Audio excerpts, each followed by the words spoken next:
Office procedures.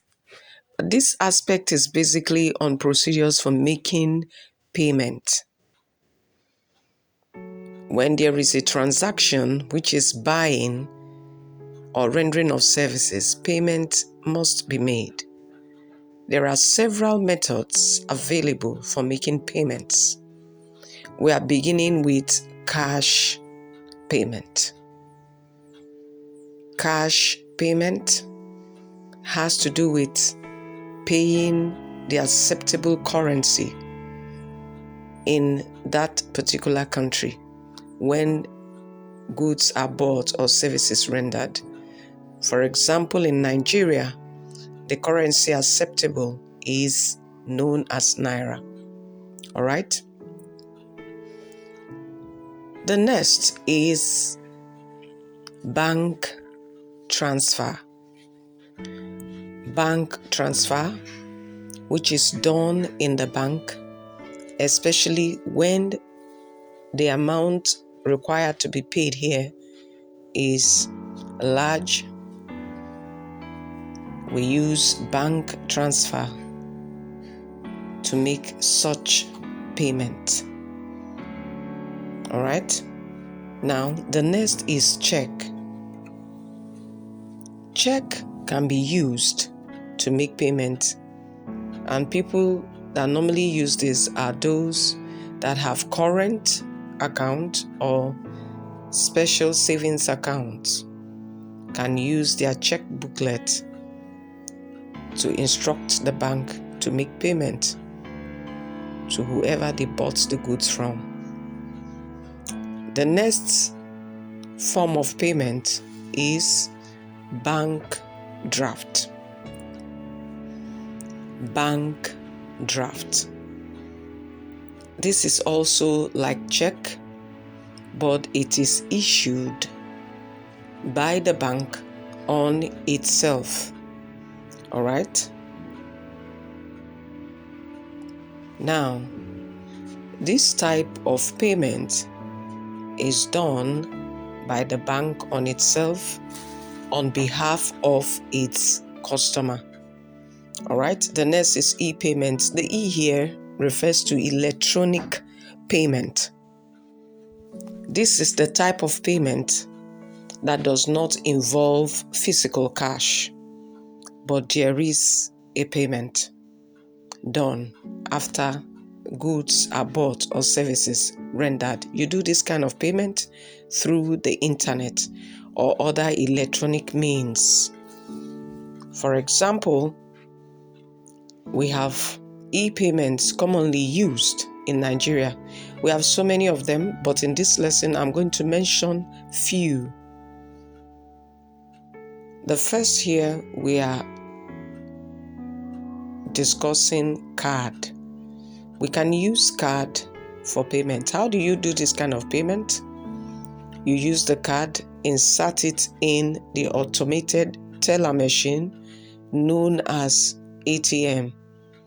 Use it to transfer money to whoever you desire to transfer the amount of money.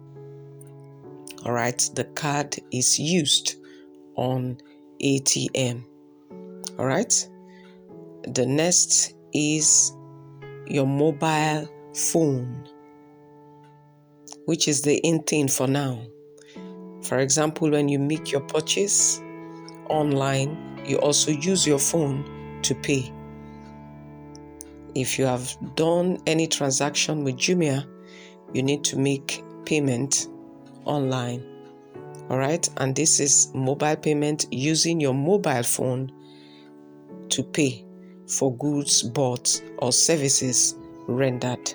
All right, and the next we will be looking at is the POS, which is referred to as point of sale. This is also used for payment of goods and services in some organizations. Now, I want to introduce Brain Friends for more on this topic. Listen. Payments can be made in 5 ways. By cash, this is preferred when it involves small amounts of money. by bank or wire transfer, that is sending money by electronic means to any part of the world, by check, which is a signed document asking the bank to pay someone a specified amount of money, by bank draft, which works like the check but offers more guarantees, so this method is preferred for much larger amounts of money, or by POS machines or point of sale machines, which use your credit or debit card to make electronic transactions between the seller and the buyer. The organization's money is usually stored in a bank, but a small amount is kept in the office so that some important needs can be met immediately. This small amount is called petty cash. This petty cash is always a fixed amount, which means when a part of it is used, it has to be replenished from the organization's bank account. Every amount taken out from petty cash must have a receipt, so that withdrawals from the bank accounts can be made appropriately.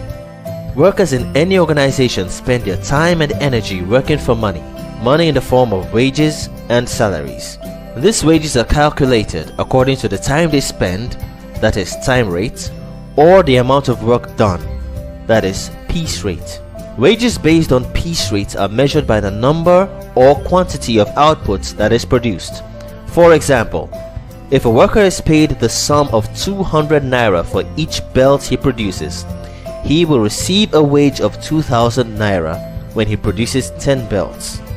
Wages based on time rates are measured according to a specific period of time. This could be hourly, daily, or a weekly basis. For example, if a worker is paid the sum of 1000 naira at the end of each day for the work he does, he will receive a wage of 5000 naira if he works for 5 days. Every organization has a department that is responsible for calculating and paying wages. In this department, the workers are responsible for preparing payment vouchers, preparing the payroll, preparing pay slips for workers, and paying wages to workers. A store refers to a supply of goods that are purchased and made available either for sale or for use in production. These tools may be raw materials, components and spare parts, tools, or finished products. The store is expected to be well stocked at all times, and the various departments must follow a set procedure to make sure their store items are replaced when they have been sold or utilized. This procedure usually begins with filling out a purchase requisition form and sending it to the purchasing department. This document tells them what specific items need to be bought. When the request has been approved, a purchase order is prepared and sent to an authorized dealer to make supplies. When the items are delivered, the dealer would want the organization to fill and return a goods received note, a document that is used to confirm that the goods were delivered and accepted as appropriate before payment is made. Another important procedure is stock taking, which implies physically counting items in the store and recording their quantity and value for reference purposes. The storekeeper uses a bin card to record information about the stock. This information, gathered by regular stock taking, is very important because the organization can use it to determine the minimum and maximum quantities of each item that should be stored, the best time to place orders for new items, how fast stock items are used up, and the opening and closing stock at given periods. It also helps in calculating profits and checking incidents of theft and fraud. Storekeeper, please, I've been going through the inventory records and something seems to be wrong. Please, can you come to my office now?